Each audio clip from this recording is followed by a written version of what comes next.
the Srishti School of Art, Design and Technology.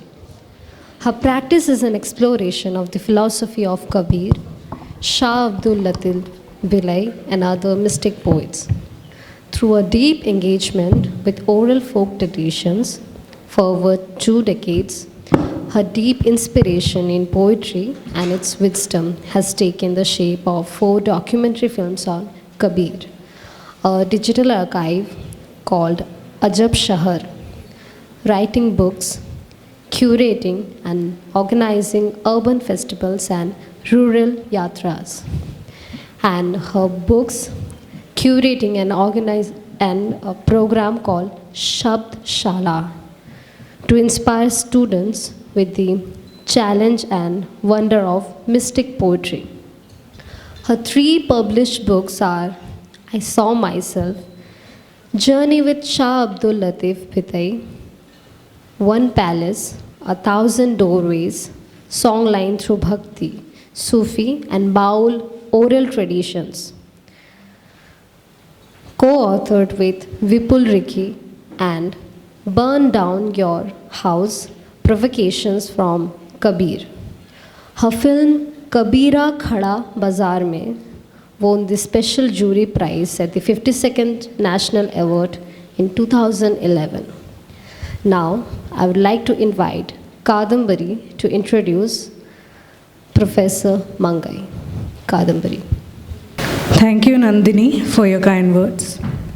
A. Mangai is the pseudonym of Dr. V. Padma, who is a retired professor in English from Stella Maris College, Chennai. She has been actively engaged in Tamil theatre as an actor, director, and playwright for almost 4 decades. She writes bilingually. Her fields of interest are theatre, gender, and translation studies. She hopes that her academic, activist, and artistic selves can find a vibrant intersection. Now, we would like to hand over the panelists to. Thank you. Actually, this shift in the schedule helped me, and I hope the audience to actually kind of get warmed up for the discussion and what we are going to listen this evening as well.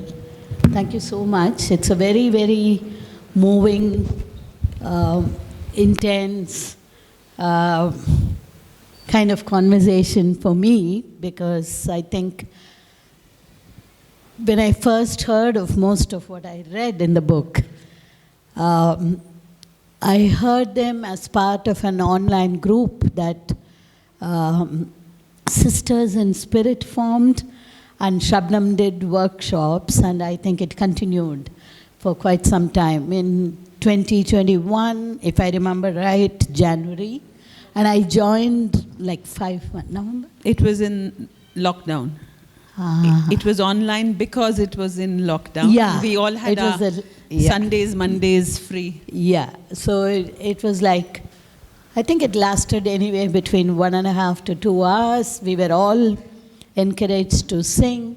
But what I remember most is my very second session that I was attending as part of, it was called Wound of the Word. I still have that group, surprisingly, on my phone. Thank the Google. WhatsApp groups never die. So, in May 2021, Maithili Shivaraman, who is one of our major feminist leaders in the city and my best mentor that I could have ever thought of, and I remember sitting through the session, weeping, all through. So that was a space that was there to hold your tears, I think, to hold. It was a space that held us all together, which is what actually struck me the moment. In fact, it was in that group that the publication of the book was also announced, and which I missed, but I think something brings you round. So I really wanted to start with that memory and what it really means to somebody to be on a journey especially on a journey of provocation. And I think there was enough provocation in the film itself, and we can actually trace it now back to more flat thoughts that kept flowing in and out. I just thought I would also connect it to something that binds us in a way together as fellow feminists interested in literature, and also to kind of own the past in a way that will mean a lot to the present. So the poem where Kabir talks about, it's just plain water, you know. So it's just plain water, whatever the rivers are. And we are sitting here while we are looking, hearing at the news about Kumbh Mela. So I don't know what they all offer to us today, but it's just plain water. And this is something that I connect to verse in Therigatha, written anywhere between Buddha's time to 3rd century AD. And I had the good fortune of translating it into Tamil way back in 2003. And this is Punnika, or Punna, the Dasi girl, talking to a Brahmin priest who is coming and taking a dip in the cold water early in the morning. And then she says, "Why are you doing this? At least I have to come because I'm afraid of my mistress who is giving me a job." And then she says, "Who told you that like a know-nothing speaking to know-nothing, that one is freed from the fruits of an evil act by washing off in water? Is it that frogs and turtles will all go to heaven, and so will water monitors and crocodiles and anything that lives in water? As will killers of sheep and killers of pigs, fishermen and animal trappers, thieves and executioners, everyone who habitually does evil? They are freed from the fruits of their evil acts. If these rivers can just carry away the evils already done, but these rivers might carry away all the good done too. You'll be besides yourself about that. Aren't you afraid of that Brahman each time you go down into that water?" So I think it is just plain water. And what I'm really curious, and we will begin the conversation from the title, I would say, of provocations. And we don't have to go anywhere. You just have to open the book. There are copies of the book outside for those of you who would like to pick up a copy. And here are the chapter headings. Take the bitter pill. Put your pieces together. Let wisdom take you by storm. I'm skipping. Play the game of death. Find the Ram within. Cut off your head. Make a home in the sky. Go between yes and no. Slay your frisky mind. Strike a good deal. Meet with the 5.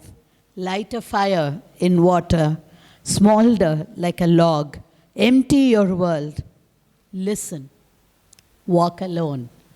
So I really think these are commands as well. These are not just provocations of thought, but these are provocations to act. So Shabnam, I would really love you to share with us about the process that got you into writing this book, and especially now, how does it speak to you? I was actually asked to write this book, and I thought, okay, it would be a nice thing to do, to try and distill, like I say in the beginning of the book, like ghee on milk, churn and see what comes up, what's the distilled insights or practices that I have garnered over 2 decades for myself. And I thought that's what made me think it would be a worthwhile idea to do this book. And as I began to do it, this kind of provocative structure took shape in my head, because I remembered when I first started these journeys with Kabir, you saw in the beginning of this film as well, I would often find half phrases of Kabir come and hit me on the head or really call out to me. Not even necessarily full songs or even full dohas. Not even that. Just a phrase would just be a hook. And koi sunta hai guru gyani gagan mein awaaz hove jhini. Someone listens in the sky, a subtle sound vibrates. What does that mean? So there were many of these very mysterious, inviting or provoking kind of phrases. Burn down your house. I mean, we live our lives seeking security, comfort, building homes, and Kabir says, burn down your house. And I thought, okay, what does this mean? I mean, not at an intellectual level. So you plant, like that Sufi says, Alif Allah chambe di booty mere man murshid man vich lai hu. The sapling of wisdom, like Gyan ki jadiyan, which Kabir also says in another song. My murshid or my guru or this path or this wisdom has planted in my heart. So I began to experience these half sakhis, these half poems, like little saplings or sutras or bij mantras, like little kernels, like little seeds, which if you plant in your body, heart, mind, and you water, and if conditions are ripe, they begin to grow in you as practices. And they're all very provocative because Kabir is so counterintuitive, right? He's always telling you to do quite the opposite of what the world is telling you to do. The world is telling you compete, win, conquer. Kabir says, Jeetan de sansar. Let the world win. That's one chapter. Or we're always securing, grieving over broken cups and broken hearts. And he says, Bhala hua meri gagri phuti, main paniya bharan se chuti. It's just as well my pot shattered. I'm done with the job of hauling water now.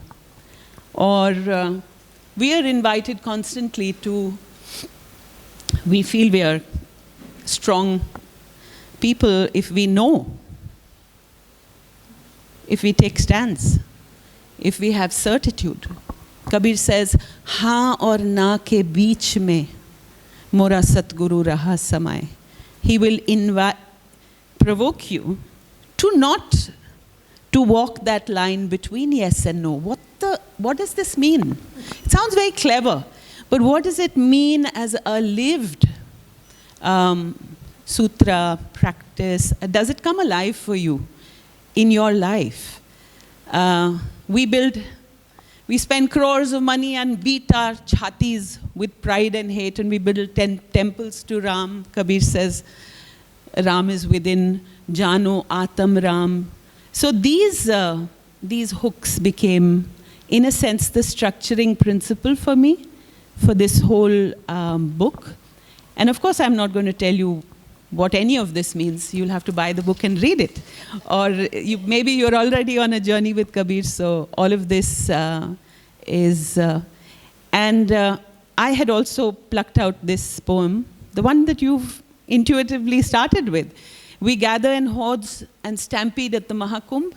Kabir says, Tirath mein sakal pani hai, hoye kachu nahi nahai dekha. It's just plain water in your holy rivers. I've taken a dip in them and seen. All your idols are dumb blocks of stone. I've tried to talk to them and seen. Your sacred books, Puran and Quran, are all mere talk. I've lifted the veil within and seen. Kabir speaks of a truth tested and tasted. I've unmasked your scam and seen. So in a way, I think I hear you saying that the provocation was not just Kabir's, but the times that we live in. Whether it's Kumbh Mela or the major temples that we built or the many that we destroyed. But in a sense, the times have been times immemorial because he was writing this 600 years ago. Yeah. But we always feel it's so relevant to our time. Yeah. And I guess that's the power of his poetry, because Probably. it cuts very deep. These are situations of the human spirit that are free of historical time, I would say. I think it's in the nature of being human, these challenges. Yeah.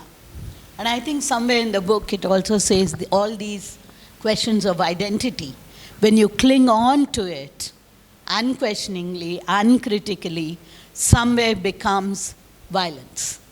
And I think we see it repeated over and over again, and the book resonates with the provocations of the times, probably perennially, sadly, which we never seem to kind of. I mean, the book also kind of explores, like in this line that you read, that you taste, and what's another Tested. word? Yeah, tested and tasted. You know, so similarly, the idea of the guru, and Shabnam says it in the introduction about how you have replaced it with various other words. You know, it could be just truth, it could be, you know. Well, I haven't replaced it so much, Mangai, as what I say is that I feel there's an overarching emphasis in our times on the idea of guru as a human figure. And I find in the oeuvre of Kabir I have journeyed with or discovered, there is an equally vociferous insistence on him that the guru is within, that the guru is in every element of Kudrat, in nature all around you. Right now we are building a school's curriculum called Shabad Shala, in which one whole month is called Kudrat Ke Guru.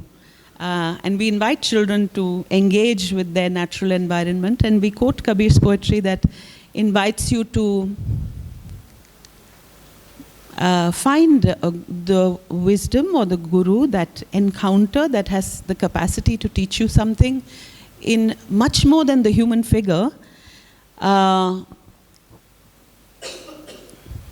I think that experience that so basically what I say is that in this book, in many places, I choose to not translate guru as a human figure. I often call it truth, because the Satguru, for instance, we say Satguru, immediately we see a long flowing beard.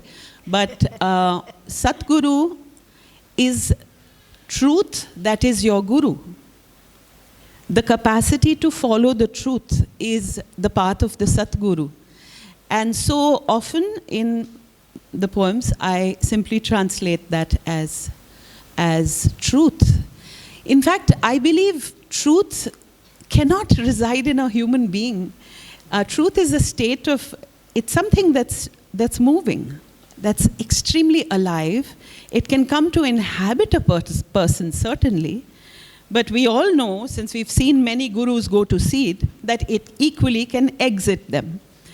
And this energy is often there between two people, and it can exit that space equally. So, you know, it's a irony of our times that we've come to identify everything so much with the human body and the human spirit. Like, I find it very funny that people are called geniuses. He's a genius. You know, genie is a creative spirit that lives outside of you. You court that to inhabit you. You cannot be a genius, but this conflation between the human body and ego and truth is the thing I'm questioning there. Yeah. I mean, while what is talked about really sounds metaphysical, probably abstract with all the metaphors and everything, like you actually point out how so much of Kabir is drawn from labor of different kinds. And all of us know about the weaver, Kabir, but there's also other kinds of labor, whether it, you know, for example, I was struck by the image of, who do you ask about mindfulness? The woman who carries pots of water and still walks, you know. So how do you, I mean, there is a material aspect of living and truth in this laboring bodies that we see all around and our lives. So if you can elaborate. Yeah. That's another Right now, my mind is full of curriculums, okay? I'm seized by pedagogy nowadays. For the last 3 months, we've been on this joyous journey of creating learning modules using this poetry and music for children and youth. And one of those modules is Karni Ka Gyan, the wisdom that comes from doing, from not cerebration, but the wisdom that comes from doing. And yes, Kabir was a weaver. I think he has a material aesthetic. He has a material imagination. Perhaps when laboring hands cut, chisel, shape, caress materials, they become intimately conversant with their nashvarta, their impermanence, you know. So a hand that shapes knows that what is shaped will break. So Kabir's poetry abounds with the tambura whose strings will snap, or the pot that will shatter, the string that will snap. And it brings us to, I think, an appreciation of not the fragility, that fragility is beautiful. And it brings you to that appreciation. But the point I wanted to also make here is that Kabir returns us to the ghat, this earthen vessel pot, which is this body self, and equally to the empty space, the gagan in it. And I think that's one thing I stress in this book, that we think of Kabir and we say Nirgun poet. But why would a Nirgun poet be bringing you back to the body all the time? He is not denying the body. He is in fact ghat mein gyan biraje, ghat mein guru. So the relationship with the material and the spirit again points us to a non-dual a place where you realize that spirit matters, but matter matters too, you know. So, yeah. I mean, I think that's one of the best takeaways for me from this book, you know, that, I mean, you also bring it up again in attachment, but I'll come to that later. I really want you to dwell on this marketplace. It's very zen to me, because it's not enough for you to realize, but you also have to go back to the marketplace. And when the reference to marketplace comes, there's a reference to being seduced by various things. And invariably in Kabir, it is personified as a woman. And what I found in your translation of Miss Seductress is a certain playfulness that's there in Kabir as well, but you managed to grasp that. So the idea of gender is not offensive, you know. So I would really love to connect the marketplace, the consumerism, and the metaphor of seduction.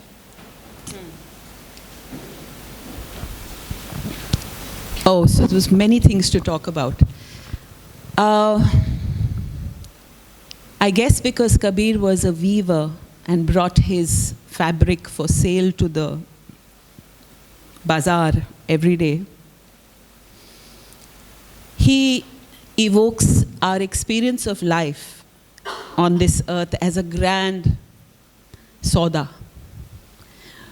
We take in our breath, we expel our breath. That is an intake and an outtake. It's an exchange of some kind. So at a very fundamental level, what is life if it is not a transaction? And he then spells out in poem after poem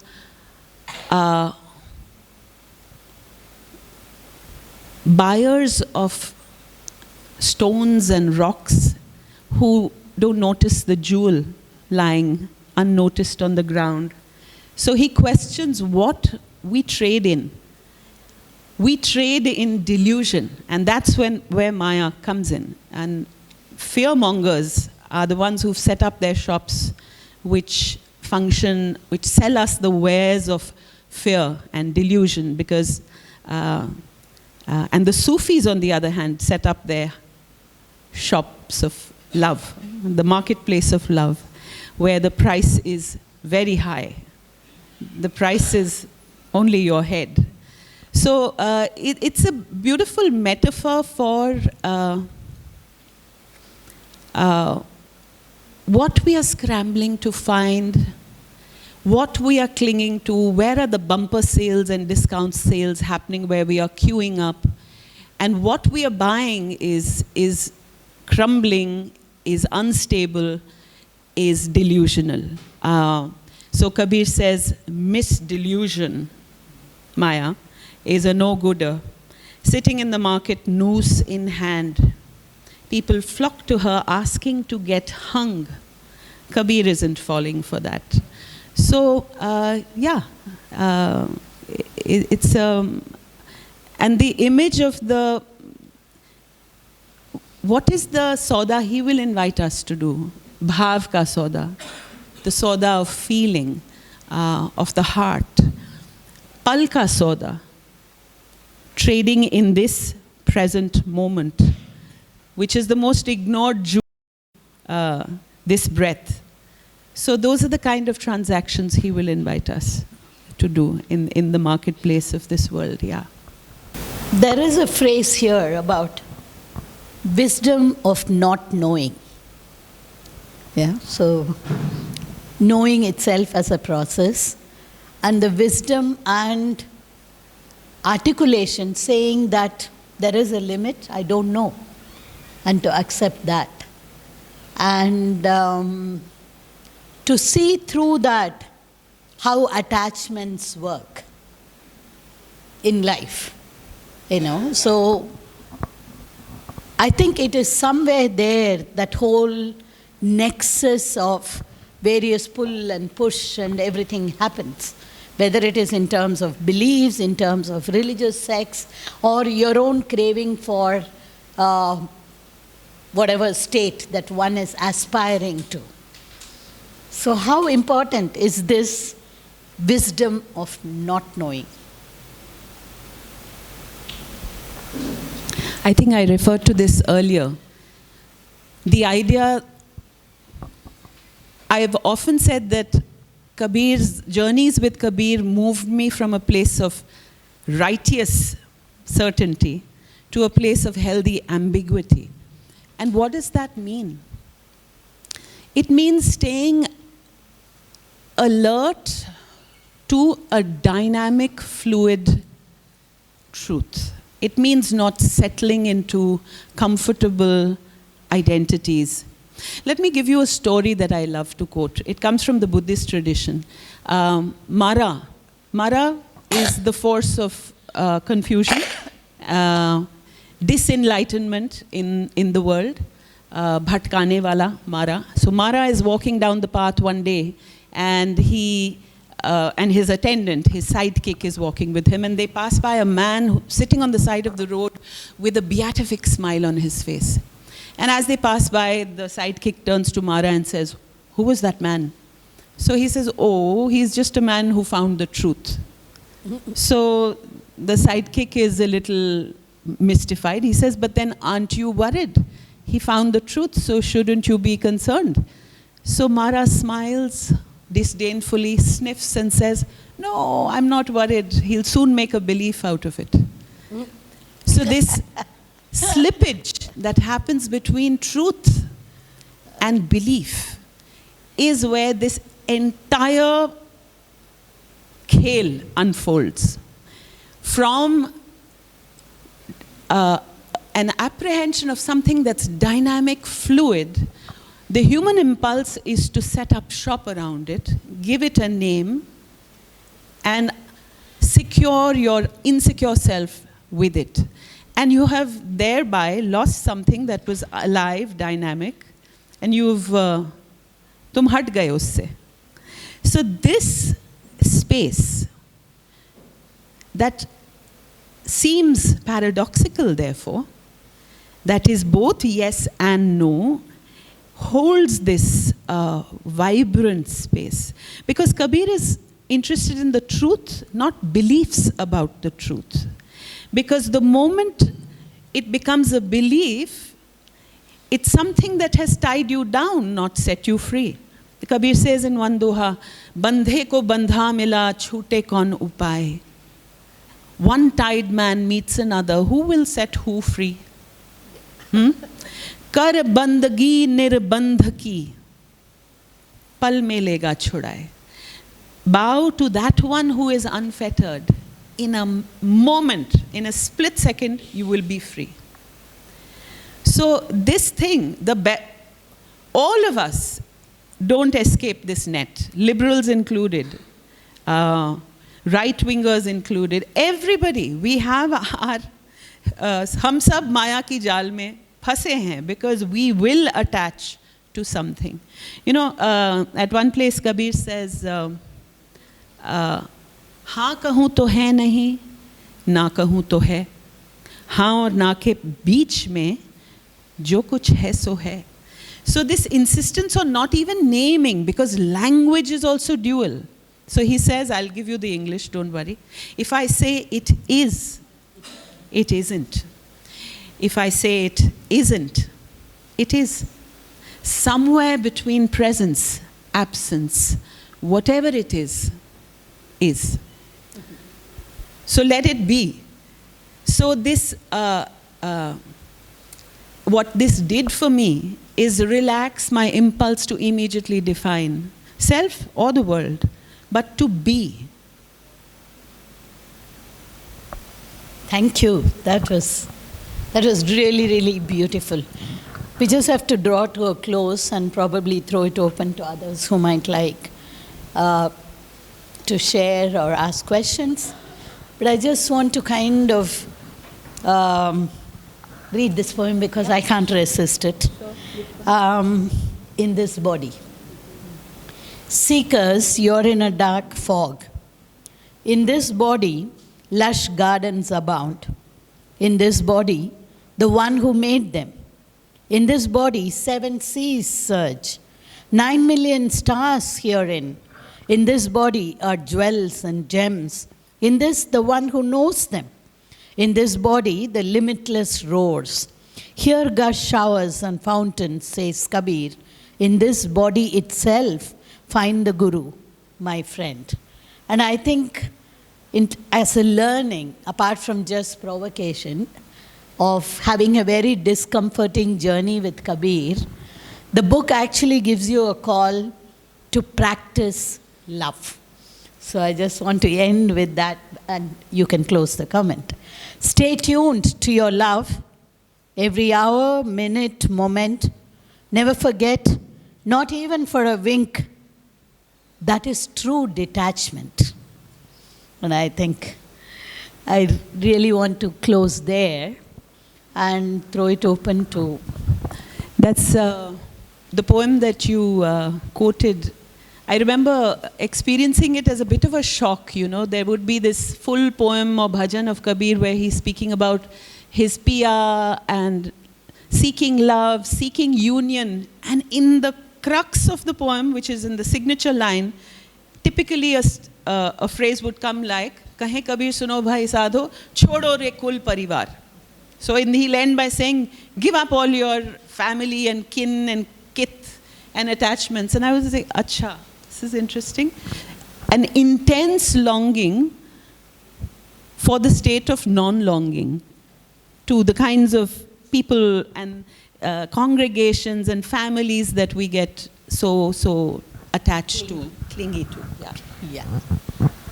Let's throw it open for discussion, or I'm sure there are many Kabir-esque people here. Yeah. My old friend Oji. Our journeys with Kabir were overlapped for several years, didn't they, Oji? Yeah, I was saying, in some ways, Kabir came into my life via you many, many years ago, and stays with me, journeys with me in so many different ways. So I wanted to ask you, I know this, but I want to ask on behalf of the audience, what brought you to Kabir? What brought me to Kabir? You know, that's a question I've answered so many times, Audrey. I inwardly groan when that question comes up. And basically what I try and do in that moment is challenge myself. And I'm not sure if I'm going to be able to do it right now. Is, can I give a new answer each time? Yes, of course. I think of late especially, feel we live very broken, fragmented lives. That's how I experience my life. I think there is an impulse in Kabir, in not just Kabir, in all the great wise people. Kabir is only one of them.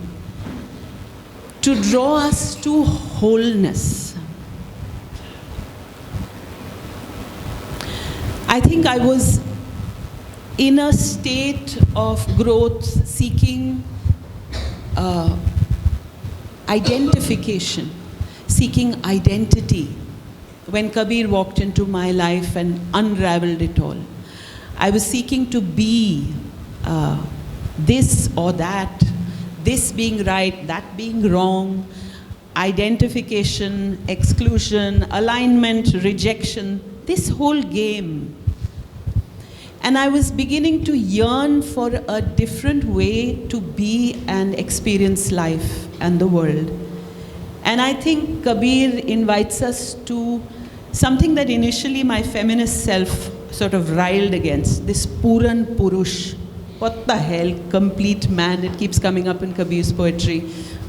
That house of my complete man, such a terrible translation in my view. Puran Purush, I have translated I've taken the leap and translated it as where my wholeness dwells. Because Puran is whole. And Purush is that energy, the Purush Prakriti energy. It's not a man. So, we live in times that talk of oneness, one religion, one faith, one color, one language, one uniform civil code, we know this, right? You look around you and all the diversity disconcerts you. Kabir also speaks about a oneness, and he looks within. And when he looks within, he finds everything here. Straight and gay is all here, masculine, feminine, all here, Hindu, Muslim, all here. If you really discover yourself, you see a manifest wholeness that holds all that diversity. Fascist liberal here. There is a fascist in me. I cannot reject it. I have to understand it. So, the Godhra riots that took place in Gujarat, I don't know how many of you remember that moment, was the overt trigger to set out on a search for a Ram that is not virulently creating religious divides or aligning people one way or the other, but a different kind of Ram. And I thought I heard it in the voice of Kabir, and that's how it started for me. But I think beneath and long before an overt trigger is a long journey, and it's subterranean, in the heart, in the subconscious. For me, it started when I felt my first rupture, when I lost my father as a 12-year-old girl. So you feel a fracture, and you seek wholeness again. So this wholeness that we seek functions on multiple levels: psychological, socio-political, metaphysical, interpersonal. And I think it's that desire in me that was sort of sparked with the riots, the communal riots, and that started this journey. I think I did well in answering from this moment, because this is the language of this moment for me right now. And I'm able to look back 23 years ago and see, yes, I see a continuation of that quest, that desire, you know? Yeah, it's true. You tell me, Audrey, what's your journey with? Please add something here. I mean, it's hard to, because yesterday I showed some of my Kabir work here. So in some ways, Kabir is always there. And at a time when I was working on this work of Kabir, I was caring for someone who was terminally ill.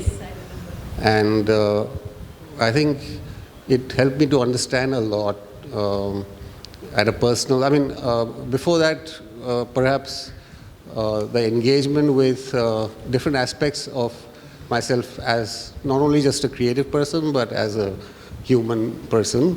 That was working with Kabir and Kabir's poetry brought many different dimensions together in that work. And that's why, in many ways, it has always, now even as I work on other projects and engage in other things, that spirit stays.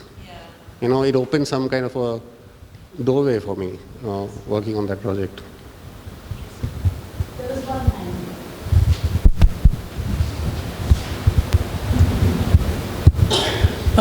You said you answered the question, what brought you to Kabir, many times.